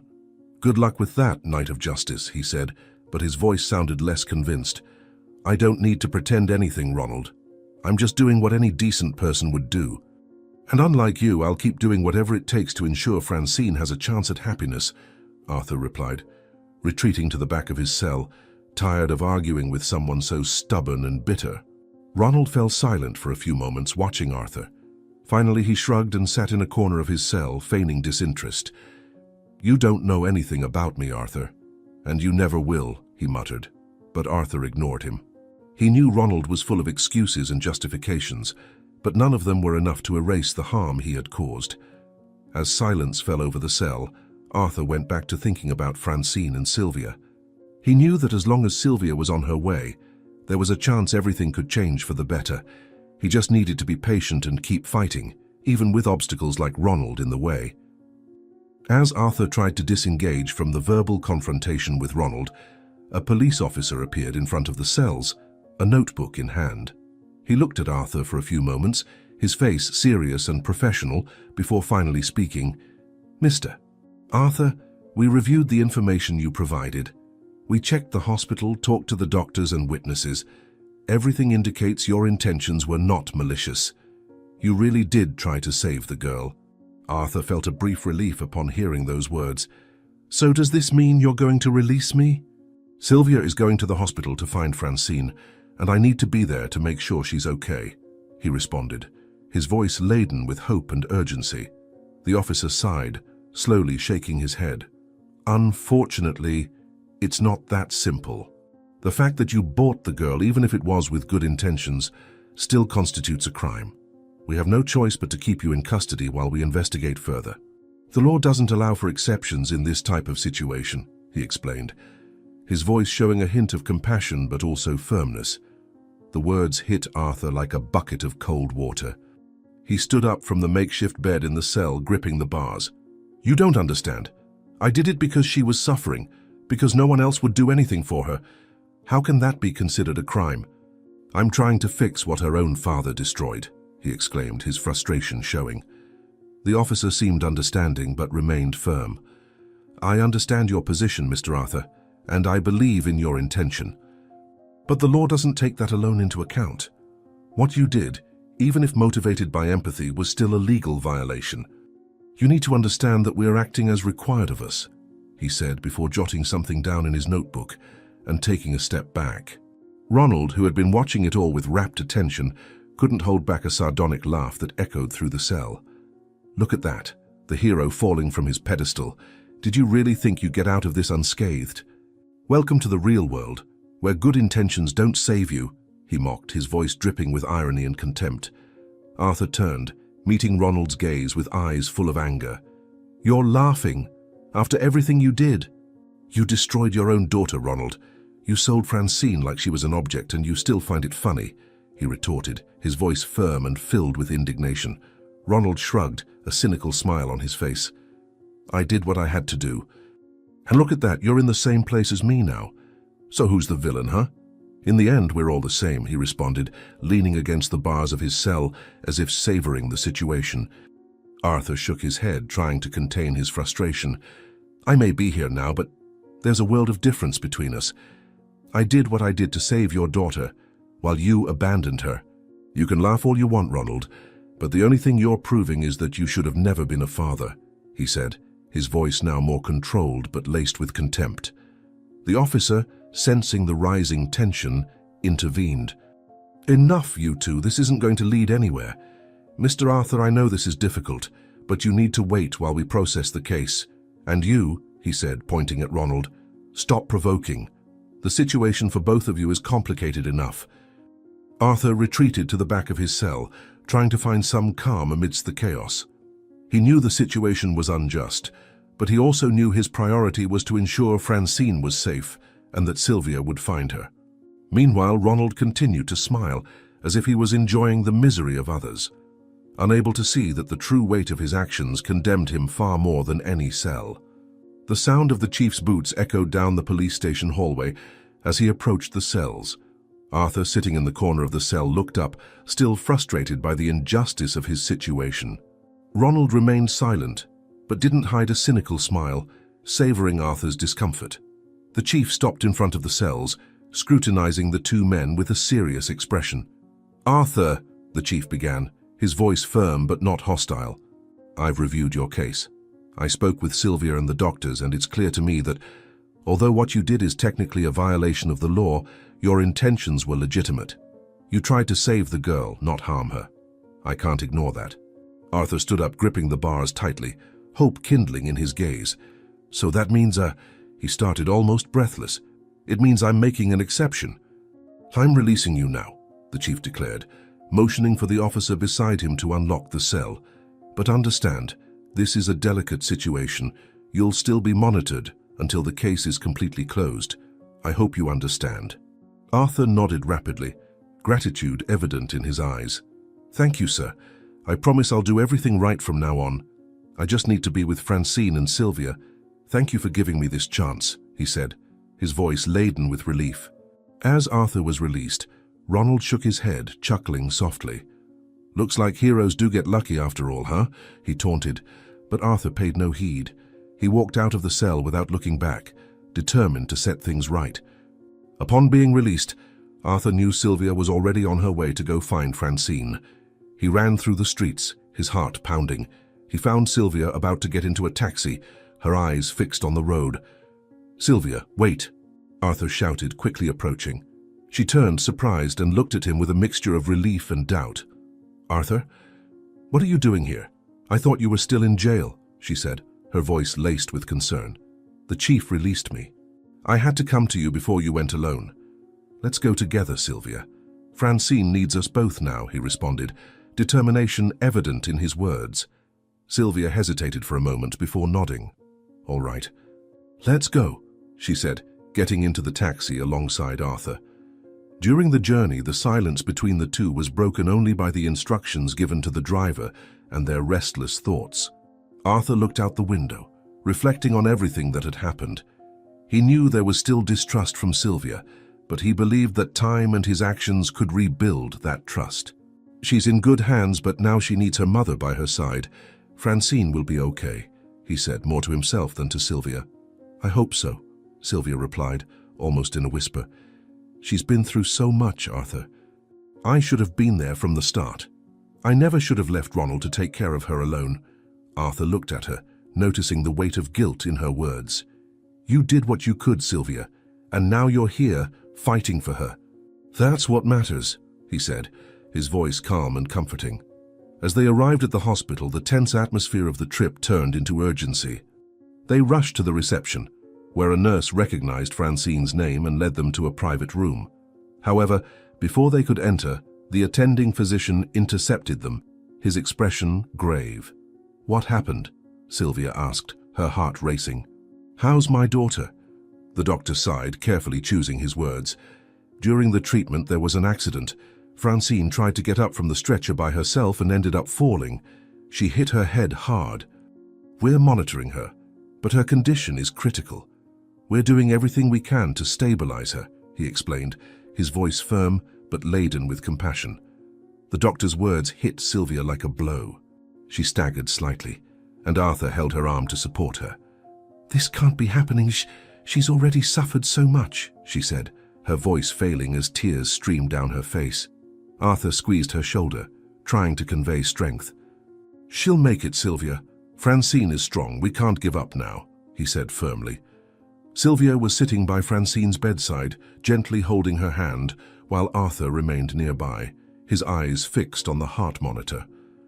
The sound of the machine seemed to mark time in an unforgiving way, filling the room with an almost unbearable tension. Suddenly, the door opened, and a nurse entered with a reassuring smile. "I wanted to let you know that we managed to get the blood needed in time. It was a last-minute donation, and it stabilized Francine," she said, with a soothing tone that brought a moment of relief. Sylvia and Arthur exchanged glances, disbelief and relief mingling in their expressions. "Who donated?" "We need to thank this person immediately," Arthur asked, his voice charged with emotion. The nurse gestured for them to follow her. "He's here at the hospital. You can see him now," she replied, guiding them to another room. They walked in silence, with Sylvia pressing her hands to her chest, as if she still couldn't believe someone had done this for her daughter. As they entered the indicated room, they saw a familiar figure sitting on the bed, with a small bandage on his arm. It was Charlie, the homeless boy Arthur had helped days before. He smiled shyly as he saw them, but didn't say anything right away. "Charlie?" Arthur exclaimed, surprised. The boy nodded. "I heard the girl needed help and I wanted to pay it back. You helped me when no one else did, and now it was my turn to do the same," he said, with simplicity and sincerity. Sylvia approached Charlie, kneeling by his bedside. "You saved my daughter. I don't know how to thank you for that. You're an angel, Charlie, a true angel," she said, as tears streamed down her face. Arthur placed his hand on the boy's shoulder, his eyes glistening. "You're braver and more generous than many adults I know. Never forget that," he said, his voice firm but filled with emotion. Charlie just smiled, averting his eyes with a mix of shyness and pride. Back in Francine's room, Sylvia and Arthur sat down again by the girl's side. Despite the momentary relief, the doctor had made it clear that she was still in critical condition, and a full recovery was uncertain. "She's strong. She'll overcome this," Arthur said, trying to keep hope alive. Sylvia nodded, squeezing her daughter's hand tighter. "We're here, my love. You're not alone, and you'll never be," she whispered, as if her words could reach Francine somewhere distant. But suddenly, the heart monitor began to beep irregularly, the piercing sound breaking the silence of the room like a blade. Sylvia turned to the machine, panic etched on her face. "What's happening?" she asked, almost voiceless, as she squeezed Francine's hand even tighter. Her tear-filled eyes scanned her daughter's frail body, desperately searching for any sign of improvement. Arthur stood up immediately, the tension evident in every movement. "Nurse, we need help in here now," he shouted, his voice charged with urgency. Francine seemed motionless, oblivious to the chaos unfolding around her. Sylvia leaned over her daughter, trying to reach her with her words. "My love, please stay with me. You promised to be strong. We're here with you. Please, Francine, listen to me," she pleaded, as tears streamed uncontrollably down her face. She caressed her daughter's pale face, as if the touch could bring her back. "I need you, my little one. Don't leave me now," she repeated, her voice failing with every word. Arthur paced back and forth, his fists clenched, as if he were trying to fight against the helplessness consuming him. When the nurse rushed in, followed by 2 doctors, he stepped back, allowing the medical team to approach. "She's getting worse. Please do something," he exclaimed, his voice filled with despair. The team quickly sprang into action, adjusting the equipment, injecting medications, as the monitor's sound became increasingly intermittent. Sylvia couldn't take her eyes off her daughter, her hands trembling as she tried to stay close, even as she was pushed away by the doctors. "Please save her. Don't let my daughter go," she pleaded, her voice almost a scream. Arthur placed a hand on her shoulder, trying to convey strength, but his own expression was etched with anguish. "They're trying, Sylvia. We need to believe that she'll pull through this," he said, but his words seemed as fragile as Francine's breath. The doctors worked with precision, but time seemed to conspire against them. The continuous sound of the monitor finally came, a long, piercing tone announcing the worst. "No," Sylvia whispered, her knees giving way as she leaned over Francine. "No, it can't be. Please, my daughter, wake up. Wake up," she cried, holding the motionless body of the girl in her arms. Arthur remained by her side, his silent tears streaming as he watched the scene, unable to find words. The doctors tried for a few more minutes, but in the end one of them sighed, lowering his head. "I'm sorry," the doctor said in a heavy tone of sorrow. Sylvia sobbed loudly, clinging to her daughter's body, refusing to accept what was happening. Arthur, his eyes fixed on the flat line of the monitor, felt a crushing sense of emptiness, as if all the air had been sucked out of the room. The ensuing silence was deafening. The sound of the machines was turned off, but the atmosphere of despair lingered. Sylvia continued to embrace her daughter, her voice now a faint murmur. "You promised to stay with me. I promised to take care of you. Why is this happening?" she repeated, as Arthur knelt beside them, placing a hand on Sylvia's shoulder. Suddenly, a nurse noticed a slight tremor in Francine's arm. "Wait, something's happening," she exclaimed, drawing everyone's attention in the room. Arthur's eyes widened, while Sylvia looked at Francine with a mixture of hope and disbelief. But the monitor remained silent, the flat line unchanged. The tremor didn't repeat itself, leaving everyone unsure of what to think. Suddenly, an unexpected sound broke the oppressive silence of the room. It was a faint sigh, almost imperceptible, coming from Francine. Sylvia, her eyes still watery and fixed on her daughter's face, noticed the slight movement of her chest. "She's breathing!" Sylvia shouted, her voice laden with a mixture of hope and disbelief. Arthur abruptly stood up, looking at the girl with wide eyes. "Francine, she's coming back," he exclaimed, drawing the attention of the doctors and nurses. The medical team reacted immediately. One of the doctors firmly ordered, "Prepare the defibrillator. Let's try to stabilize her." The nurses began to move quickly, adjusting equipment and bringing the emergency cart. Another doctor began performing chest compressions on Francine, while Sylvia was gently moved aside so the team could work. "Hold on, my daughter. Please, stay with us," Sylvia cried, her hands trembling as Arthur tried to calm her. The atmosphere in the room changed drastically, shifting from a sense of loss to a race against time. Each movement of the medical team seemed to carry the weight of Sylvia and Arthur's hopes. "Weak pulse but present," announced one of the doctors, his voice firm but hurried. The defibrillator was prepared, and the doctor looked at the team. "Everyone stand clear. Charge ready. Let's try." The shock was delivered, and Francine's body gave a slight jolt. The heart monitor, which previously displayed a flat line, now showed small fluctuations. "Again. Prepare another charge," said the doctor, as everyone in the room watched with tension. The second shock was delivered, and this time the monitor showed a more consistent rhythm. "She's coming back. Heart rate stabilizing," informed one of the nurses, as the medical team sighed with relief. Sylvia fell to her knees, covering her face with her hands as she sobbed. Arthur knelt beside her, placing a comforting hand on her shoulder. "She's back, Sylvia." "Francine's back," he said, his voice choked with emotion. Sylvia looked up, seeing Francine's face beginning to regain a healthier color. "My daughter, you're so strong, my love," she murmured, moving closer to hold the girl's hand. Francine's eyes opened slowly, still heavy with fatigue but clearly alive. She tried to speak, but her voice was just a faint whisper. "Mom?" she called, looking around with difficulty. Sylvia held her hand tightly, tears streaming freely down her face. "I'm here, my love, I'm here. I'll never leave you again," she replied, her voice laden with love and relief. Arthur smiled, feeling a wave of emotion wash over him. He moved closer, looking at Francine with tenderness. "You gave us quite a scare, but I knew you were strong. I'm so proud of you, Francine," he said, his voice trembling as he tried to hold back tears. Francine looked at him and smiled faintly, as if grateful for his presence. The doctors continued monitoring Francine, but now with discreet smiles on their faces. "She needs rest, but she's out of immediate danger. You can stay with her, but she needs peace and quiet," explained the lead doctor, looking at Sylvia and Arthur.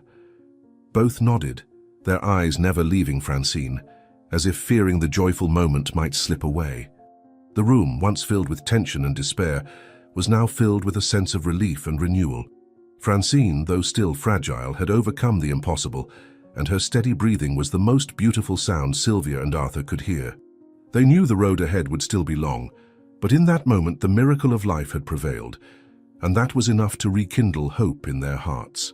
Years had passed since Ronald had been imprisoned. His life, once in ruins, was now a shadow of what it had once been. As he left prison, he carried only a backpack with simple belongings and a countenance marked by time and regret. The streets he once knew so well seemed different, as if the city had moved forward while he stood still in time. Loneliness accompanied him with every step, and the void he felt was greater than any punishment he could have served. One night, as he wandered the illuminated streets, Ronald stopped in front of a majestic theater, with bright marquees announcing, "Special Concert, Francine Torres, Virtuoso Violinist." The name hit him like a direct blow to the heart. "Francine," he muttered to himself, his eyes wide as he tried to comprehend. His daughter, whom he had abandoned and neglected, was now performing for an elite audience. He couldn't believe it. Driven by a mixture of curiosity and remorse, Ronald bought a ticket with the little money he had and entered the theater. He sat in the back, his unkempt appearance contrasting with the sophisticated environment. As he waited, he observed the packed audience with people animatedly discussing Francine's talent. Every word he heard was a reminder of what he had lost. The lights dimmed, and the theatre fell silent. When the stage lit up, Ronald saw Francine for the first time in years. Now almost an adult, she was elegant and confident, holding a violin delicately. Her face, barely recognizable to him, radiated serenity and strength. When she began to play, the notes filled the theatre, each one laden with emotion. The audience was mesmerized, and Ronald felt a lump form in his throat. He couldn't take his eyes off her. While the music continued, memories of the past flooded Ronald's mind. He remembered little Francine holding a piece of paper with drawings, desperately trying to get his attention. He remembered the times he ignored her, the harsh words, and the last time he saw her, tears in her eyes as she begged not to be taken away. The guilt crushed him, and he felt the tears stream down his face. When the music ended, the theatre erupted in applause. Francine took a bow, and Ronald, even hesitant, clapped along with the others. He wanted to go to her, say something, anything, but felt his legs falter. Finally, he decided to approach, moving towards the stage as the performance ended, and people began to leave. His heart raced as he wondered if she would recognize him, if she would forgive him. However, before he could get close, Arthur appeared on stage and enveloped Francine in a warm embrace. "You were amazing, my daughter. I'm so proud of you," Arthur said, beaming. His words echoed through the theatre, hitting Ronald like a blow. "My daughter?" He stopped midway, watching as Arthur laughed and conversed with Francine, clearly proud of what she had become. Sylvia appeared soon after, approaching Francine with a bouquet of flowers in her hands. "My dear, you were perfect. Everything I've always dreamed for you," she said, hugging her daughter with tears of joy in her eyes. Ronald, from afar, saw the scene and realized something that broke his heart. Francine had found a new family. Arthur and Sylvia had given her the love, support, and stability he had never been able to provide. Francine, still smiling, looked up and saw Ronald standing in the darkness of the theatre. For a moment, their eyes met. She showed no anger, no hatred. There was only a sad serenity on her face, as if she had accepted everything that happened. She averted her gaze, turning back to Arthur and Sylvia, and Ronald understood that she had chosen to move on. Standing in the middle of the hallway, Ronald felt the tears stream down again. He knew there was no space for him in Francine's new life, but he also knew she was well, that she had found happiness despite everything he had done. He turned around and left the theatre, disappearing into the night as the final notes of Francine's music still echoed in his mind. After leaving the theatre that night, Ronald returned to the streets, carrying with him a mixture of regret and frustration. No matter how hard he tried, he couldn't erase the scene of Francine on stage, accompanied by Arthur and Sylvia, living a life he was no longer a part of. Deep down, he knew his daughter was better off without him, but pride and bitterness consumed him. He began to drink more and more, spending the little money he earned from temporary jobs to feed a vicious cycle that only increased his anger. Months passed, and Ronald reverted to being the shadow of the man he had always been, aggressive, reckless, and full of resentment. He frequently argued with acquaintances and picked fights for no reason. The rejection he felt when he saw Francine move on with Arthur and Sylvia only fueled his destructive behavior. On one of those nights, drunk and furious, he started an argument in a small bar. His loud and threatening tone soon attracted attention, and other patrons tried to calm him down to no avail. "You think you can tell me what to do? No one tells me what to do," Ronald shouted, pushing a man who tried to intervene. He turned towards the door, stumbling as he left the bar. The street was busy with cars rushing by, but Ronald, blinded by rage, didn't notice the danger. He continued shouting to himself, muttering things about Arthur, Sylvia, and even Francine. "That ungrateful girl, they all betrayed me," he ranted, his fists clenched as he walked erratically on the sidewalk. One of the men who had come out of the bar behind him tried to make him stop. "Ronald, go back inside." "You're drunk, you're going to get hurt," he warned, but Ronald ignored him. "Leave me alone, I don't need anyone," he retorted, pushing the man back. He stumbled to the edge of the road, the headlights of an oncoming car shining brightly. In a moment of pure recklessness, Ronald stepped forward, still shouting, unaware of the vehicle approaching quickly. The driver tried to brake, but it was too late. The impact was brutal, and Ronald was thrown onto the pavement, falling in an awkward motion. The sound of the accident echoed through the street, and everything fell silent for a moment as bystanders watched in shock. The driver got out of the car in desperation, calling for help, but it was evident that Ronald wouldn't survive. He lay in the street, motionless, as blood stained the pavement around him. His eyes, still open, seemed to stare into the void, as if he were facing the final weight of all his choices. His life, marked by poor decisions and destructive behaviors, came to an abrupt and tragic end. Later, when the news spread, Arthur and Sylvia heard about the accident. Although neither of them harbored any positive feelings towards Ronald, they couldn't help but feel a slight pang at how his life ended. Francine, upon hearing about the incident, remained silent for a long time before saying in a calm but melancholic voice, "I forgive him, but I cannot forget." Ronald's death marked the end of a painful chapter in everyone's life. For Francine, it was a moment of definitive closure, allowing her to move forward without the shadow of the past. For Arthur and Sylvia, it was a reminder of how choices shape destiny, and how, even in the darkest of times, there is always the possibility of transformation and redemption, something Ronald never managed to achieve. The years passed, and life finally brought calm and stability for Francine, Sylvia, and Arthur. After so many challenges and pains, they managed to build a new reality based on love and mutual respect. Francine, who was once a fragile and scarred girl, was now a strong and determined young woman, recognized for her talent as a violinist. Her music, charged with emotion, touched the hearts of all who heard it, as if each note told the story of her overcoming.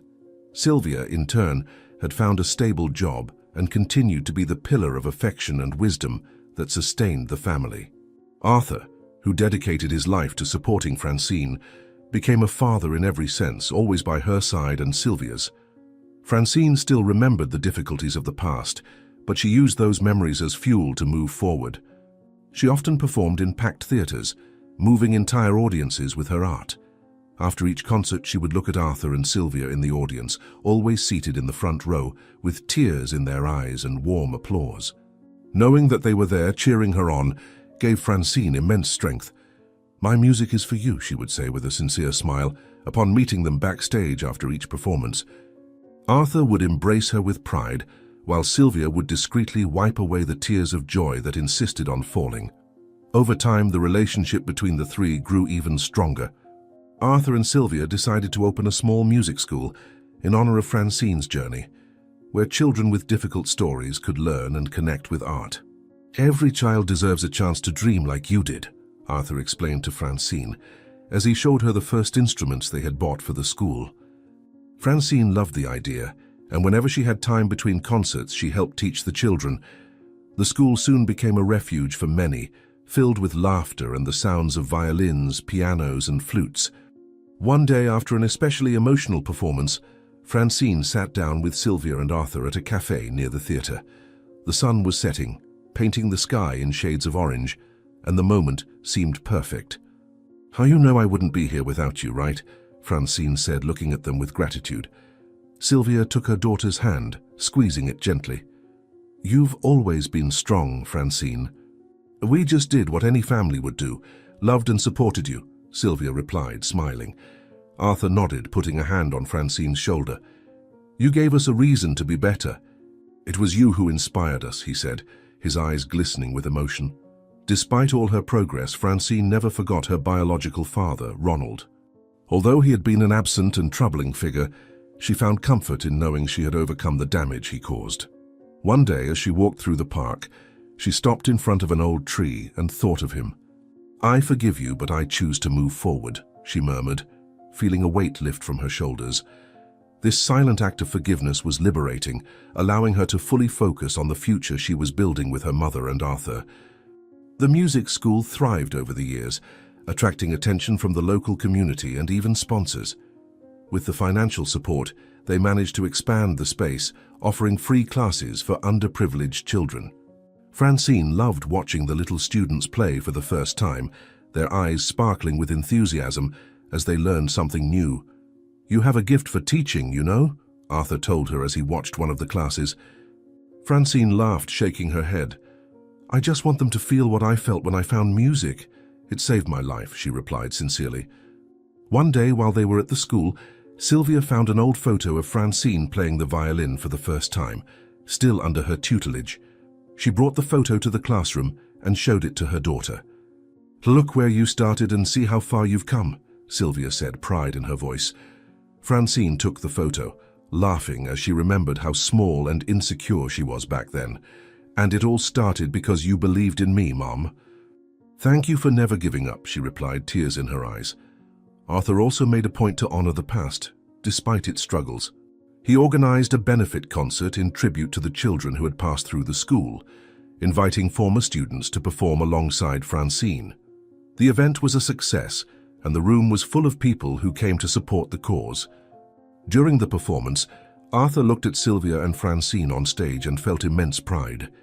"This is more than I could have ever dreamed," he said to Sylvia, who nodded, sharing the sentiment. Francine, now internationally renowned for her extraordinary talent, received news that left her in a mix of euphoria and doubt. A prestigious music festival in Vienna had sent an official invitation for her to perform as the main attraction. It was the opportunity any musician would dream of, a stage where the greatest artists in the world displayed their art. However, as she read the invitation, Francine felt a hesitation that surprised her. As grand as the chance was, the thought of being away from Sylvia and Arthur, even for a short period, left her uneasy. Sylvia, sensing her daughter's concern, sat down beside her in the living room. "Are you thinking of refusing?"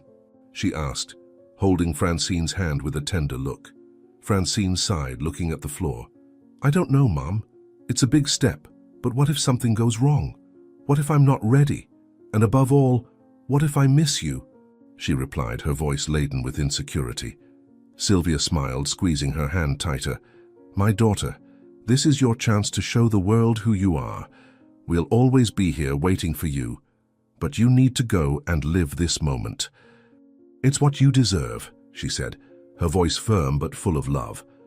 Arthur, who had been listening to the conversation from the kitchen, came into the room with a cup of tea for Francine. He placed the drink in front of her and sat down next to Sylvia. "Francine, I know this seems scary, but you've overcome much greater challenges than this. You belong on that stage in Vienna. And never forget, no matter where you are, you're our daughter. We'll always be cheering for you, no matter the distance," he said, with an encouraging smile that made Francine's eyes shine. "You really think I can do it?" she asked, looking at both of them. Sylvia and Arthur nodded simultaneously, without hesitation. With the unwavering support of her family, Francine accepted the invitation and embarked for Vienna with a mix of nervousness and excitement. Upon arrival, she was amazed by the beauty of the city. The historical and artistic air of the place seemed to inspire her even more, and she dedicated herself completely to rehearsals. When the day of the performance arrived, the grand concert hall was packed, with people from different parts of the world eager to hear her play. Francine, dressed in an elegant black dress, took the stage with her violin in hand. Before starting, she closed her eyes and imagined Sylvia and Arthur in the audience, as they always were, cheering her on. The first note rang out, filling the space with an intense and emotional melody. Francine played with a passion that transcended the barriers of language, connecting directly to the hearts of the audience. Every movement of her bow seemed to tell a part of her story, a journey of pain, overcoming, and love. When the last note echoed and the momentary silence gave way to a standing ovation, Francine knew she had achieved something grand. Fame wasn't the most important thing. It was the fact that her music had touched lives, just as she had promised herself. After the concert, as she received praise and flowers from influential people, Francine took out her phone and called Sylvia and Arthur. "I did it," she said, her voice choked with emotion. "It was incredible, but none of this would have been possible without you." Sylvia, on the other end of the line, cried with happiness. "We knew you were capable, my daughter." "We're so proud of you," she replied. Arthur, holding the phone, added, "Now enjoy the moment, Francine. You deserve every applause." Even with her success in Vienna and other invitations that followed, Francine never failed to return home. For her, fame and recognition only held value because she could always share her achievements with Sylvia and Arthur. One day, while performing in an outdoor concert in her hometown, she looked out into the audience and saw her parents sitting side by side, smiling proudly. In that moment, Francine felt a wave of emotion rush through her body. She closed her eyes for an instant, took a deep breath and let the music flow, dedicating each note to them. When she finished, the crowd erupted in applause, but Francine's greatest prize was seeing Arthur and Sylvia standing, clapping with tears in their eyes. As she joined them after the concert, Francine embraced them and said, "Everything I am is because of you. Thank you for believing in me, even when I didn't believe in myself." Arthur smiled, kissing her forehead. "You are an inspiration, Francine, not just to us, but to everyone fortunate enough to hear you play," he replied. Sylvia nodded, holding her daughter's hand, "And we will always be here, wherever you go. We are your home, always." The future still held many challenges, but Francine, Sylvia, and Arthur knew they could face anything together. Each day was a celebration of the life they had built, founded on resilience, love, and the power of unity. And while Francine continued to conquer the world with her music, her greatest achievement would always be the loving, hopeful home she helped create. The morning was radiant, with the sun illuminating Arthur's garden. The well-trimmed grass and colorful flowers gave the space a vibrant, almost magical energy. The sound of laughter and conversation echoed through the backyard, where Francine, Sylvia, and Arthur were gathered, celebrating a new chapter of their lives. It was rare for them all to be together without commitments or responsibilities, but this day was special. They had decided it was time to simply enjoy the present, without worries about the past or future. Arthur was at the grill, adjusting the pieces of meat while chatting with Sylvia, who was cutting fruit at a small table beside him. "Are you sure this looks good?" Arthur asked, eyeing the skewers with a concentrated look. Sylvia laughed, shaking her head. "Arthur, it's perfect. You always do this, and in the end, everyone loves it. Just relax," she said, popping a slice of watermelon into her mouth. Francine, meanwhile, was seated in the shade of a large tree, her violin in her lap. She wasn't playing at that moment, just running her fingers across the strings, enjoying the warmth of the day and the soft sound of the breeze. In front of her, some children played joyfully, running back and forth. They were students from the music school Arthur and Sylvia had founded, and Francine adored their company. "Are you all ready for the big end-of-year concert?" she asked, looking at the little musicians with an encouraging smile.